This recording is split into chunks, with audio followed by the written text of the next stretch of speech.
Hey, it's Steven here to serve up a bonus episode this week of a podcast called Discarded. It's this new series from Lemonada Media that explores how our polluted plastic world came to be. On Discarded, listen to the true story of a modern-day Erin Brockovich named Sharon Lavigne, who took on one of the largest plastic manufacturing companies in the world that was trying to pollute her Louisiana neighborhood. In Discarded, they look at how plastic became so ubiquitous in our lives and the price we may pay for that convenience. In the episode you're about to hear, you'll learn about the Goliath in our story, the Sunshine Project, which is this $9.4 billion proposed petrochemical plant that would infiltrate the Louisiana community that has lived and died there for generations. The community includes our story's David, Sharon Lavigne, a special education teacher of over 30 years, who becomes an accidental activist while trying to save her community and its history. All episodes of Discarded are out now. Listen wherever you get your podcasts. Enjoy the episode.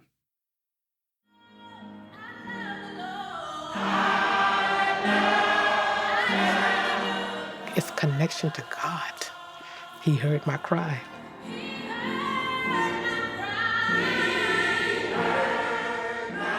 Because I was hurting inside because I thought we had to move.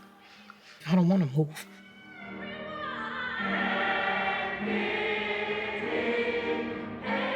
When I sat on that porch and I saw the red cardinals going from the tree, they were so beautiful.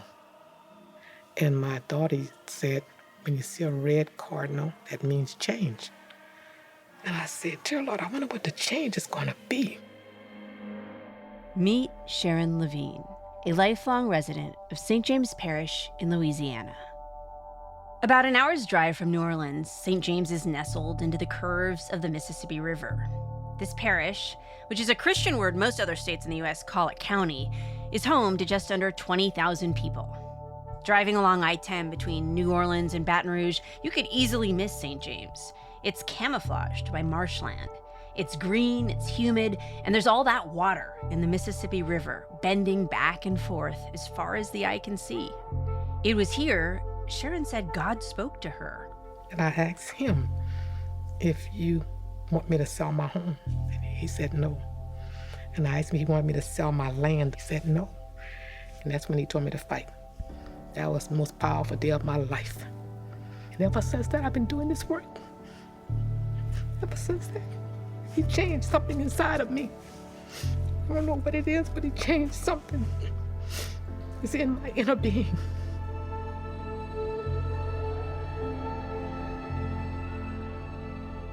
Sharon comes from generations of people who have lived off this land. She raised all 6 of her kids here. She taught special ed at the local school for almost 40 years. And today, she is a devoted singer in her church choir. Sharon's connection to this land and this community is strong.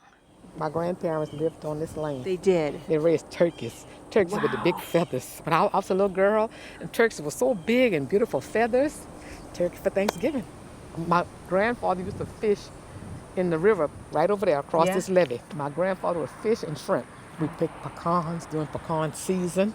Over there we had more in the field where my daddy would plant sugar cane. And on the side of the house we had a garden where we got up in the morning at 5 o'clock to go pick the butter beans, the snap beans, the okra.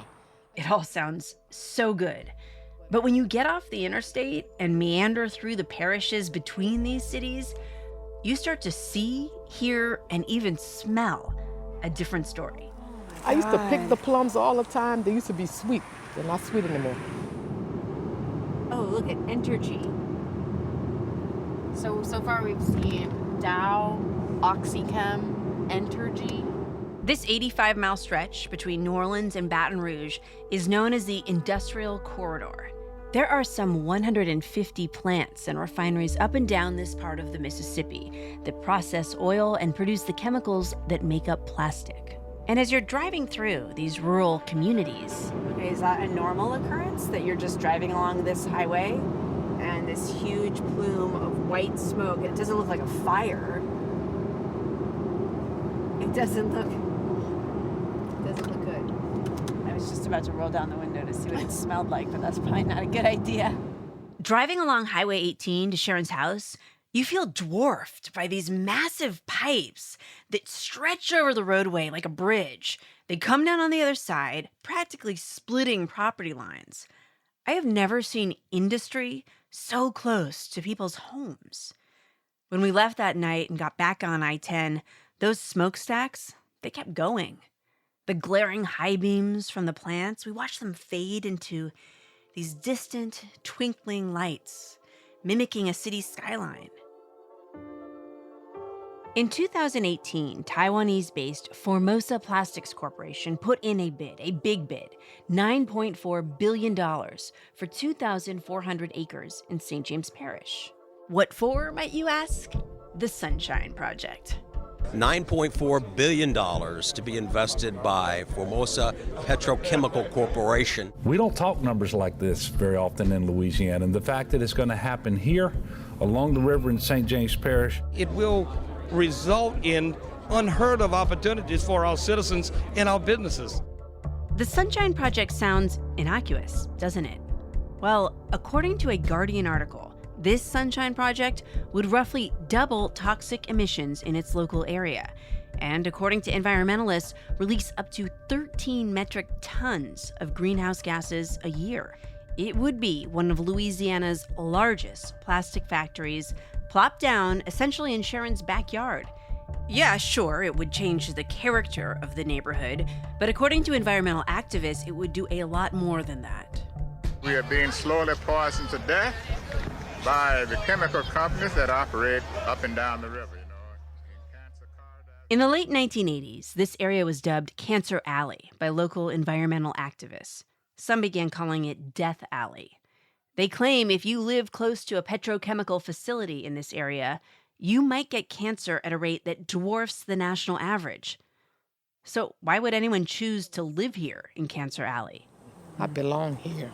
I don't belong somewhere else. Why should I give up what my grandparents worked for to let industry come and take it? If I leave, look, all these people I'm going to leave behind.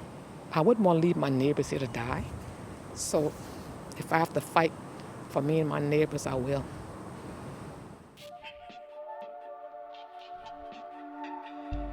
This is the story of a woman who was nearly driven out of her home in St. James Parish. A woman who lost so many friends to cancer, she felt she was running out of options. Who was she to go up against some of the biggest plastic manufacturers in the world? What did she have other than her faith and her friends? Well, as it turns out, that's plenty. This is the story of how Sharon Lavigne took on the Sunshine Project.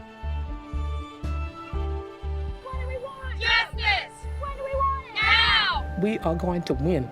We're not going to lose. We don't get it! Shut it down! I'm your host, Gloria Riviera. Welcome to Discarded.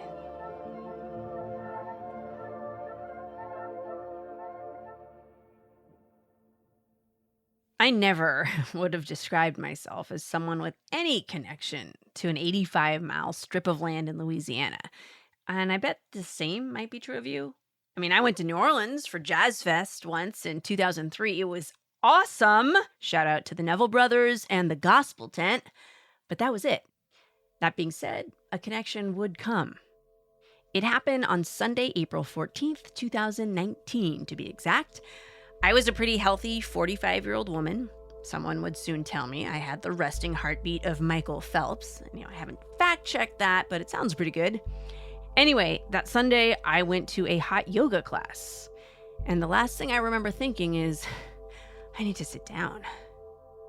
I had 2 back-to-back grand mal seizures because I had a cancerous brain tumor called an oligodendroglioma in my left frontal lobe. I was told one course of care had an average survival rate of 10 years. In 10 years, my youngest child would be going into high school. What a crappy time for a mom to die. So yeah, I know what it's like to have a doctor look at you and deliver the news that you have cancer and it might kill you. In this 4-part series, we start with how Cancer Alley came to be and Sharon's mission to take on big plastic.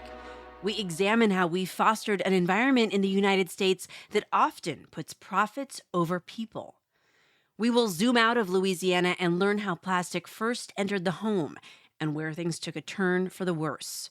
While the petrochemical industry is looking to scale up production, we are highlighting the people who are working to scale it down and keep it that way.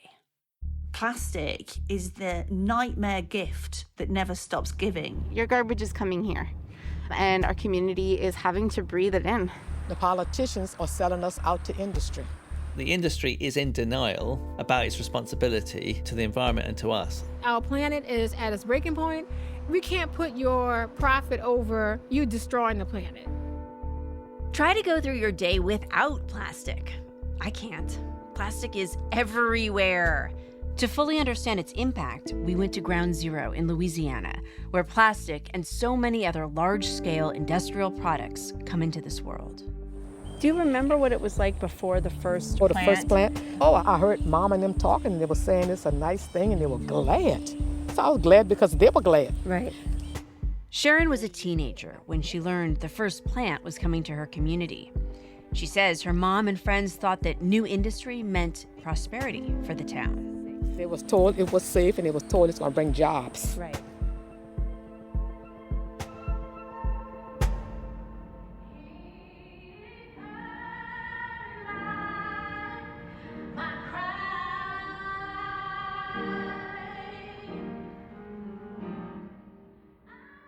We met Sharon at her choir rehearsal. They practice every Thursday here at St. James Catholic Church. Y'all can sit, if y'all want to get in the pew midway, and you can record there.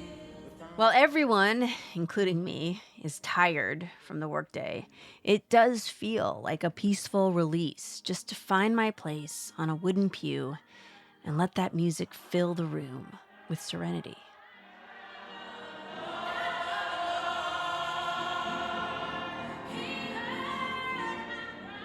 When practice is over, people slowly filter out down the aisle, and I ask, "Can we speak to you?" It doesn't take long for the subject of cancer to come up. Do you believe your cancer was connected to living in Cancer Alley? I can't say no, it wasn't, because I'm not 100% sure that it wasn't because where we live. This is Mika. She's a cancer survivor, and she's the assistant principal at the school where Sharon works. Mika is warm, she's got this big smile on her face, and she's very happy to talk to us. I love my parish. I love my community. I'm assistant principal at the school where I graduated from. I love my kids here. I love the people here. We heard about that kind of love for community from almost everyone we spoke to. I'm choosing not to leave because I just feel St. James is where I belong. This is where my great-grandparents lived. My entire family, both sides, were from St. James. This is me, so why should I be forced to move? Deep family ties and service to the community are just some of the reasons people stay here. But not everyone feels like Mika. The reality is, it's just not that easy to pick up and go. Here's Lisa. She's more reserved, and I could hear the burden she lives with in her voice. Well, I would love to leave. I like the place where I grew up. I would love to stay here, but I would love to get away from the pollution as well, if that was possible for me to do so. It's not possible. I know. And it's, more people here are older people, and it's hard to start over at this age. Yeah. And sometimes I hear a lot of people talk about being depressed. Because when you think about the conditions here, it is depressing. It's like we have been cheated out of something. Cheated out of what? A good life, a better life, and all the other opportunities that other people have. The plants are here, but they benefit other people. They come and get the jobs here, and we have to breathe the air. That's just so sad and heartbreaking. They have to breathe the air. As real as Cancer Alley is to so many St. James locals, a lot of people disagree. Calling it Cancer Alley, Death Alley, Industrial Corridor, or even Chemical Corridor, whatever you call it can be a political statement. Well, back in the 1980s, a part of South Louisiana gained a nickname that was as frightening as it was controversial. How can it be Cancer Alley if the cancer rates are not higher than the statewide average in that area? You can walk up any street and knock on any door, and you can ask the question, has anybody here in this house had cancer? And the answer is going to be yes. We have annual health checks and all kinds of facilities to make sure that we're okay. So I'm not sure where the term Cancer Alley came from. It's controversial. Research is lacking, despite residents of the area maintaining that they're disproportionately impacted by cancer and other health problems due to these plants. Scientists have recently tried to investigate that correlation. If you look at any map from the EPA of levels of cancer-causing pollution, the entire area between New Orleans and Baton Rouge will light up. This is Dr. Kimberly Terrell. She's a staff scientist and director of community engagement at Tulane's Environmental Law Clinic in New Orleans. It continually blows my mind that all of the pollutants we're talking about are chemicals that are known to cause health problems. Cancer Alley residents aren't just worried about cancer. The area has seen increases in asthma, upper respiratory illnesses, and heart disease. The state doesn't regulate the release of steam into the air. It regulates pollutants that have established health effects. So why is it that each community has to prove that they are susceptible to health problems from exposure to pollutants that are known to cause health problems? But it's not that simple. Quite frankly, more research needs to be done into whether environmental risks equate to actual cases of all kinds of cancer. For Kim, a scientist who led a study that found a link between pollution and cancer in Louisiana, well, she's pretty firm on her view. To me, Cancer Alley is a place in Southeast Louisiana where communities of color are disproportionately burdened with air pollution and with cancer. Kim's convinced. And I just want to wind back a little to grasp this slow but massive heavy industry takeover along the Mississippi. I talked to a local journalist, Mark Schlefstein, an environmental reporter at the Times-Picayune, the New Orleans Advocate, who's been working this beat since the 80s. Hi, Mark. How are you? Pretty good. Come on in. Okay. We met Mark at his house in New Orleans. This is actually his most recent home. His last one flooded with nearly 15 feet of water during Hurricane Katrina. He works out of his home office. Reporting awards are displayed on the walls. And there's also a white hard hat he takes on all his site visits. Chemical plants were built on the Mississippi River because there's free water from the Mississippi and there's free transportation. But you also have easy access to salt domes throughout the region that can be mined to make chlorine, which is the key ingredient for most petrochemicals. Ah, petrochemicals. You are going to hear this word a lot. It simply means chemicals that are made from oil and gas. They make anything from the building blocks of plastics to the chemicals that go into fertilizers. Early on in Mark's career, he pulled up to the gates of a petrochemical plant and asked to see the facility. After some pushback, he got inside with a PR representative leading the tour. He says he saw huge trucks dumping liquid waste into pits. Inside the pits were aerators, which essentially caused the waste to evaporate.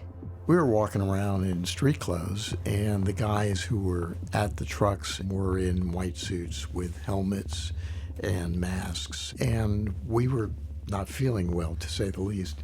By the time we got back, the environmental guy who was with me was throwing up at the front gate. So, like I said, hazardous chemicals. And this was just one story Mark told our team from those early days of his investigative reporting. One of the chemical plants that I looked at, they let us in and took us around and showed us all this stuff, and it was very well cleaned up and everything. And then as we're walking along, we smelled something that smelled like maple syrup. Yeah, so not rotten eggs, maple syrup. The smell of chemicals comes in many flavors. I asked the plant manager, and he said, "Oh, well, that's the pancake place in the community next door." As I'm walking back, this other worker who's like following behind us leans over my shoulder and says, "You know that's not pancake syrup." And I said, "Yeah, I know, it's ethylene dichloride." Well, ethylene dichloride is a very toxic material that's used in making plastics. It does smell like pancake syrup. So the pancake place excuse was probably fake, but the community next door, now that's very real. And it just so happens to be a predominantly black community that Mark told us had issued a number of complaints about the pollution, not a pancake factory. At this point, it's 1988. Louisiana ranks number 2 in toxic emissions, behind Texas. And the Environmental Protection Agency, the EPA, has officially begun to require industry to track their pollution numbers. The result of that was 2/3 of the emissions in Louisiana disappeared over the next 15 years. Wow, okay, 2/3? I mean, we're getting somewhere. But wait, Mark said it was 15 years. That would place us around the early aughts. The last time I checked, we have moved on from the early aughts, and we still have a big problem today. In the last 5 or 10 years, the industry, both because there are more of them, but also because the companies themselves have expanded their size and have increased the amount of product that they're producing, we're seeing an increase in the total amount of emissions in the state. So what happened? And where's the oversight? Mark explained what was happening in the 70s that planted the seeds of how we got here. At that time, Governor Edwards was in charge of what was happening. Both the federal and state regulation of environmental issues was really fairly new. The industry was very interested in how to develop ways of disposing of hazardous waste and making money off of this large amount of chemical plants that were in the state. Edwin W. Edwards, a Democrat. He served 4 times, in fact, the only 4-term governor in Louisiana history, and he was, how can I put this? He was quite the character. Will you help me? What are we doing? In 1972, Edwin Edwards, he was governor of Louisiana at the age of 44. Well, I wanted to be a country and western singer, but only my mother thought I could sing. Edwards admitted his wife, Elaine, took $20,000 from lobbyists for the Korean rice industry when he was in Congress. We will not know which of us is to blame until the trial has been concluded. So back in the early 1970s, these new regulations meant companies producing hazardous waste had to meet new disposal standards. Parameters! Sounds pretty good to me. But the catch is that Edwards, well, he allowed these companies to dump all of their toxic waste in Louisiana. And I will give you one guess as to, I don't know, who owned the dumps. There's a term for it in Louisiana, Friends of Edwards. But those slick deals, well, they finally caught up with old Edwin Edwards over a riverboat casino scandal that landed him in prison. Also, just a point of clarification here, Edwin Edwards is not related to Louisiana's current governor, John Bell Edwards. Regardless, in addition to political corruption, the Department of Environmental Quality, the DEQ, well, Mark said they seem to be doing the bare minimum. We reached out to the Louisiana DEQ for an interview. They declined, but did answer a few questions, including stating, quote, permits are issued in a fair and impartial process that is prescribed by state and federal law.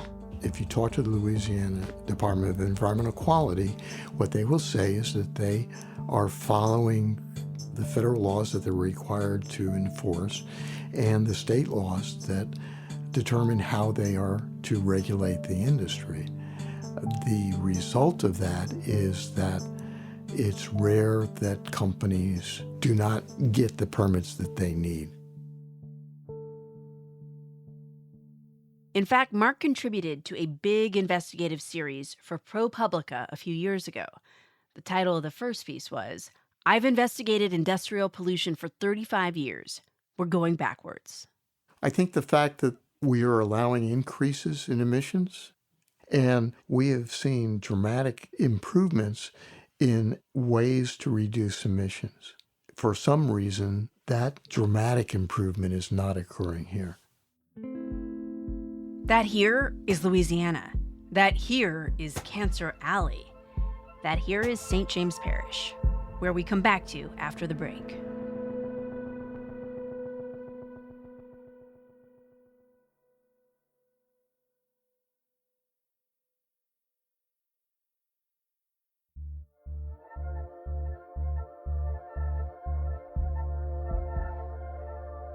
I want to see St. James restored to the time when I used to visit St. James as a college student back in the early 80s.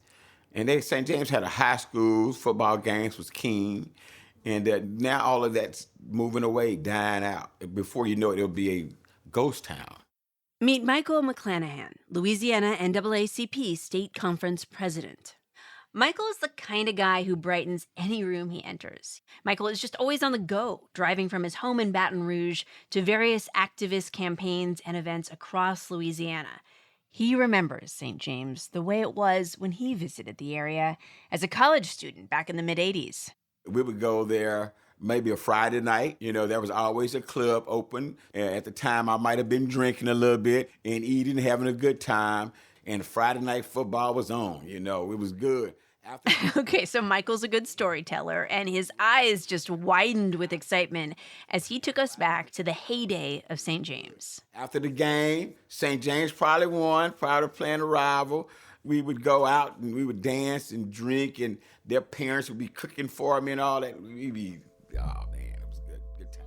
I love those stories, but I have to be honest. It is really hard to imagine that this community, where you can almost hear a pin drop, was once so vibrant. It's as if these companies have slowly taken over the whole town, suffocating it. You hear about the health issues that come along with living close to Exxon. And I'm like, Mom, just tell them to move. Michael explained that it's just not that easy. After years, generations of families working for these plants, it's really asking someone to sacrifice their entire livelihood. So now it's embedded in the community because they get a paycheck from it. And so they don't want to talk about it. The phrase I always use is company town. That's Mark, our environmental journalist, again. There's a lot of company townish culture going on in a lot of these locations. Industry can do no wrong. You know, Louisiana's Department of Economic Development makes a big deal out of announcing that new projects are occurring, and in part it's because of the money that's pouring in various different ways. This concept of a company town doesn't just happen in St. James. When I think of St. John the Baptist Parish, I think of Marathon as just underwriting everything, because you would think that Marathon was part of like our official government. It blends in with the scenery. That's Jo Banner, the co-founder and co-director of the Descendants Project. She lives in Wallace. It's just down the road from St. James, and she's a fellow campaigner alongside Sharon. When Jo says Marathon, she's talking about Marathon Petroleum, one of the largest oil refineries in the country. Their Garyville refinery in St. John Parish, right next to St. James, refines over 580,000 barrels of crude oil per, wait for it, day. Per day.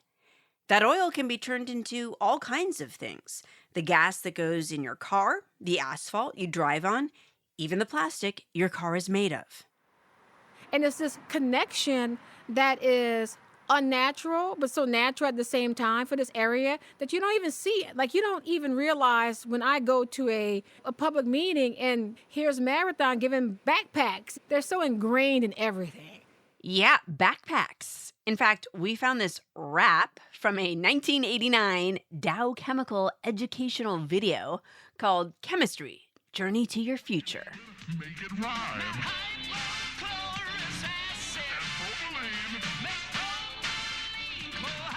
Gotta love the 80s. So the rap states at the beginning that the video is designed to give you a look inside the chemical industry and how that relates to what you are learning in the classroom and the opportunities available should you decide to pursue a career in the sciences. And yes, they do provide jobs, but not everybody works at Marathon, and a lot of the people who work there aren't even from St. John Parish. When it comes to Sharon's fight, her own brother, Milton Cayette, worked at a plant for almost 30 years. When we went to visit him just a mile down the road from Sharon, he opened his front door in his wheelchair. I'm Milton A. Kaya Jr. Yeah. I live in St. James Parish, 5th District, and I've been here in this house since 1984. You can hear there, he's got this very gentle way about him. He's warm, he's older. He's also kind of funny. Listen closely, because he can be hard to understand. In '79, I was hired by Shell. Furniture has been pushed aside to make room for Milton to maneuver. You have a lot of nice pictures in here. Mm-hmm. And how many children do you have? 2, a girl and a boy. Oh, right. And this is their graduation from? St. James Catholic High School. Oh, wow. This is my niece down there. She played for Tulane. Oh, volleyball? Basketball. Oh, basketball. Mm-hmm. Who is this? That's my son. He looks a lot more serious in his football uniform. Yeah, he does, yeah. When you started thinking about, is this a safe place because of the pollutants? Oh, well, I thought about it back in the 80s. Back in the 80s. When they told me, they call this area here Cancer Alley.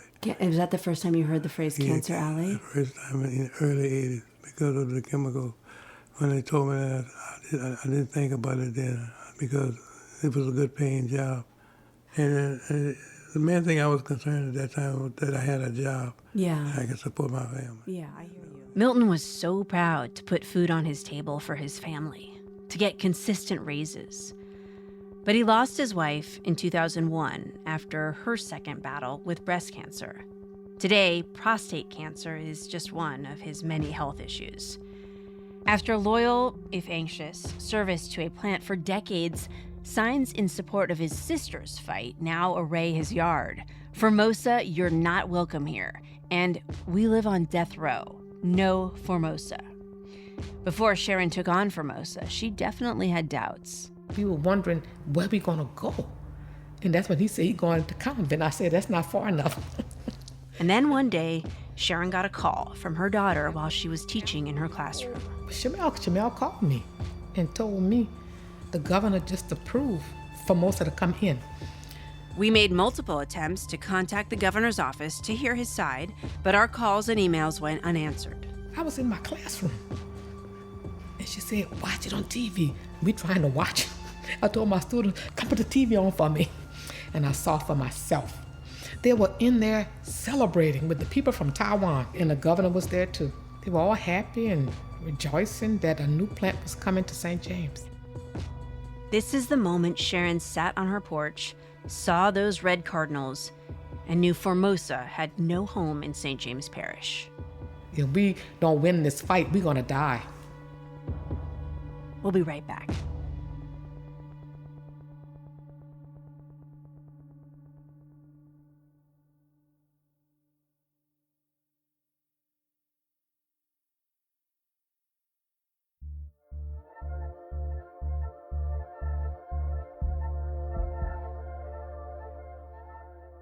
We have the power, and we will fight. We're going to keep these chemical plants from coming in. We have enough in here already. Amen. And I'll be darned if we get any more in here. With a new mission in life, Sharon started learning as much as she could about what she was facing. She read parish council papers. She went online looking at petrochemical websites. She spoke to her neighbors. She even joined a local organization called HELP that worked as a voice for the community. We asked them to let's do a march. So we did a march on September the 8th, 2018 with the HELP Association. We had our signs, and Shamel and I spoke for the first time in public. And the people got on their knees taking pictures of us. I said, what are they doing all that for? I had no idea this was going to go further. In that moment, Sharon saw the power her community had, and she wanted to push the limits. We asked them, let's stop Formosa. They said that they are not that kind of an organization. And then they said, it's nothing you could do about it. The governor approved it. It's a done deal. You can't stop it. And I said, they're going to sit up here and don't even try to fight. This was a common story here. A company comes into the neighborhood and sets right up, often without a fight. And we were mad. Me and Geraldine, Beverly, all of us were angry. We would get in the car from the HELP meeting to go home. Geraldine be fussing. Lavigne, you can start an organization. I said, not me. I'm no public speaker, not me, Geraldine. But that conversation stuck in Sharon's head. The very next day, she started organizing meetings in her den. Just a few people and a pot of gumbo she had cooked up.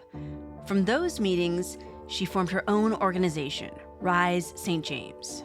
I should also say we did reach out to St. James Parish Council asking to find out their role within this process and to get their take. But despite multiple attempts, the council did not respond to our request for an interview. Rise St. James! Rise St. James! All this time, she still had her day job working as a special education teacher. It became too much, and Sharon had to make a very difficult choice. I didn't want to quit, but I had to quit because I was getting tired doing all this work by myself. After nearly 40 years of teaching, Sharon handed in her notice. From that point on, Rise St. James had her full attention. But this fight, it is so much bigger than Sharon, than St. James, than New Orleans. It planted its roots in this state a long time ago. In order to determine when Cancer Alley became Cancer Alley, we kind of have to go all the way back to the original French explorers who came up the Mississippi River and claimed this area for France. So we have to go back to the roots of colonialism. And we really have to go back to the origins of the plantation economy. Jane Patton is the campaign manager for plastics and petrochemicals at the Center for International Environmental Law. I am a lifelong Louisiana resident. I grew up here, one of 5 kids just up the road in Baton Rouge, and my family goes back 5 generations in New Orleans. She's worked on plastics and petrochemical issues for over a decade. Her goal, reduce harm, prevent waste. And it will become very apparent that Jane is not willing to back down. When she speaks, you listen. Louisiana is still predicated on a plantation economy, on an economy of mass extraction from the environment, from local workers and labor. This is something that is not just our economy, but our entire political system for generations has gone into reinforcing this power structure. Jane reminds me of just how deep the political and racial roots of Louisiana are. You know, what we're seeing is that today's chemical corridor is yesterday's plantation alley.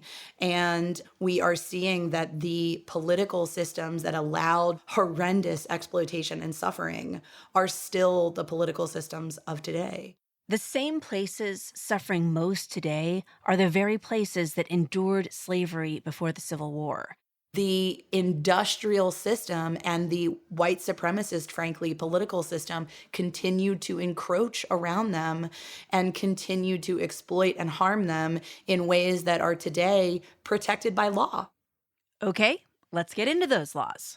In Louisiana, we actually have some additional quote-unquote protections, I'm making air quotes, but you can't see them, around wetlands protection because there is so much land loss happening in Louisiana and because the Mississippi River is such an important trade mechanism for the country. Aha! Okay, so you remember what Mark said. Industry needs water. If you are coming from a precautionary principle that the people have a protected right to air and water, which, by the way, we do have an internationally protected right to clean air and clean water. If you are starting from that place, you don't assume there's gonna be harm. You assume that it is your job to stop harm from happening. Petrochemical companies get permits from state and federal authorities to pollute at sanctioned levels. But Jane says companies push the limits. My team looked into reports on the EPA website and found multiple petrochemical facilities around St. James do have a history of violations. We see that there are companies that are allowed to be in violation of their permits in terms of toxic emissions for years on end in some cases with no effort to actually shut them down. They pay a nominal fine, the fine's paid, they keep doing what they're gonna do, right? We see that happening all over Louisiana. Some of these plants have been in consistent violation of their Clean Air Act permits for more than a decade, and they are still in operation every day. Yep, this seems like a mess. The other key thing that we see happening is that the EPA is actually not keeping consistent records of the cumulative impact from all of these plants. These are the levels of all the toxics that I would be breathing in, that I would be affected by. We actually don't have that data readily available. In Jane's view, the EPA is just flat out not doing enough. We brought this to the EPA, and they shared a lengthy statement. The EPA did tell us that in 2018, they released the Air Toxics Screening Assessment, which tracks air toxins and emissions that may pose health risks. The state of Louisiana has around 42 air monitors for the entire state. Okay, just a quick Air Monitor 101. The Louisiana DEQ is responsible for setting up these instruments, which essentially detect pollutants in the air for a designated spot. For example, St. James has one air monitor for the whole parish. And when we try to push for more air monitoring, the state of Louisiana says we can't afford that. And so they can afford for millions of people to be getting sick, but they can't afford air monitors. But wait, let's rewind just a little. This doesn't make sense. If Louisiana has so much big industry that's bringing in jobs and economic wealth to the state, where's the money? In the early 80s, when oil and gas was sort of at its peak, more than 40% of Louisiana's state revenue came from oil and gas. Today, oil and gas pays less than 5% of Louisiana's state revenue. We've also lost a considerable number of jobs in the oil and gas sector in Louisiana. So a company like Formosa says, hey, it's all good. We're going to bring a lot of jobs to the area. But in reality, it's more complex. What we're not hearing is that a lot of the jobs created by these facilities are temporary construction jobs. They are not long-term, sustained, full-time, pensioned, protected jobs. That is not what they are. A representative of Formosa's Sunshine Project declined our request for an interview. They did send us an email. They did write that they, quote unquote, expect 1,200 permanent jobs over the next 8 years, are committed to hiring locally, and yes, there will be thousands of construction jobs too.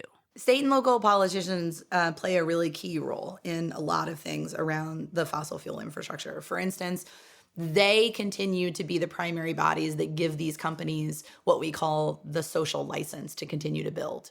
A lucrative tax break benefiting these companies incentivized them to come and build in this part of the state. So up until 2016, Louisiana had one of the most permissive and generous industrial tax exemption programs in the country. It was called ITEP, literally the Industrial Tax Exemption Program, ITEP. What this program essentially was that it allowed industry to be exempt from paying local property taxes if they made capital improvements. So basically, if a company said, we've built this infrastructure or we've made this capital improvement to our existing facility, we'd like a tax exemption, please, not have to pay property taxes, thank you. And on top of that, if approved for ITEP, these companies didn't have to pay property taxes for 10 years. That's money for communities to thrive. I'm talking schools, emergency response, and health services. Remember Marathon Petroleum located in St. John where Joe Banner lives? Under the ITEP program, Marathon was by far the largest benefactor from the program. At one point, they were receiving $1.5 million in tax exemptions per job that Marathon created. $1.5 million per job. Tax incentives are set up to attract businesses into the area with the assumption they will bring jobs and economic stimulus. And oftentimes this can be great. These numbers Jane is referring to were true up until 2016. That year, the newly elected Democratic governor gave local authorities the right to approve or reject these exemptions instead of the state board. When Marathon was actually forced by the parish council in St. John to put all of the property they own in St. John, and they are one of the largest landowners in St. John, when they were required by the parish council to put that property on the tax rolls, the parish's budget almost doubled from one year to the next. That is the amount of money that was being taken by one of the world's largest oil and gas companies from the people of St. John to give to their shareholders. It was not a drop in the bucket for the people of St. John. That money was the world, is the world to them. And it was nothing to Marathon's shareholders. But it might not stay this way. Now, the governor's term is up next year, and he can't be reelected. He's term limited. And we are almost certainly going to elect a Republican governor in 2023 because the state of Louisiana is heavily gerrymandered.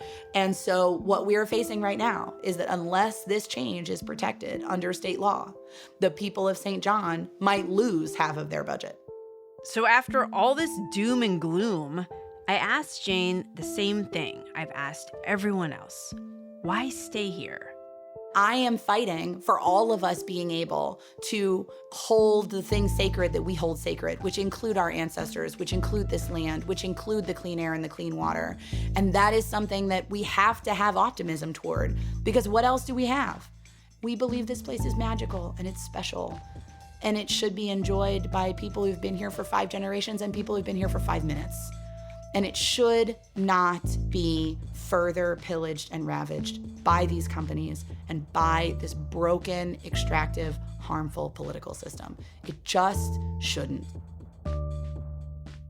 We wanted to give you just a glimpse into the power struggles in Louisiana, just an idea of what Sharon was really up against. She compared herself to David fighting Goliath.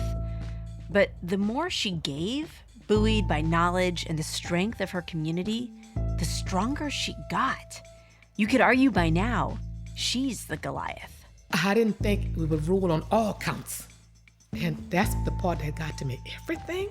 Yeah, unbelievable. You're gonna wanna hear all about how the fight went down.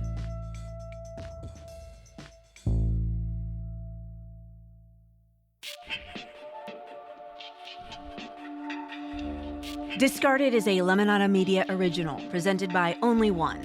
I'm your host, Gloria Riviera.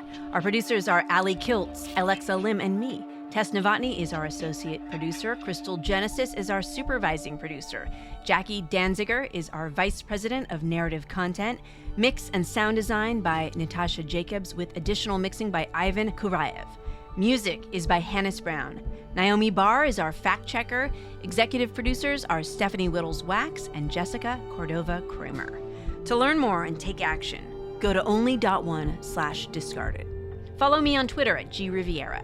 Stay up to date with us on Twitter, Facebook, and Instagram at Lemonada Media.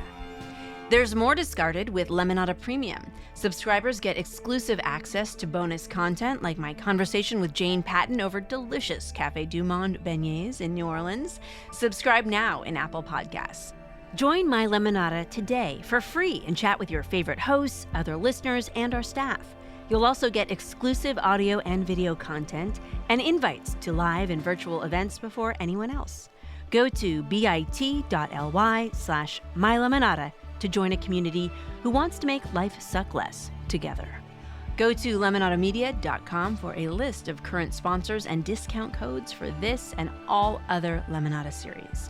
To follow along with a transcript, go to lemonadamedia.com/show/discarded. Shortly after the air date, follow Discarded wherever you get your podcasts or listen ad-free on Amazon Music with your Prime membership.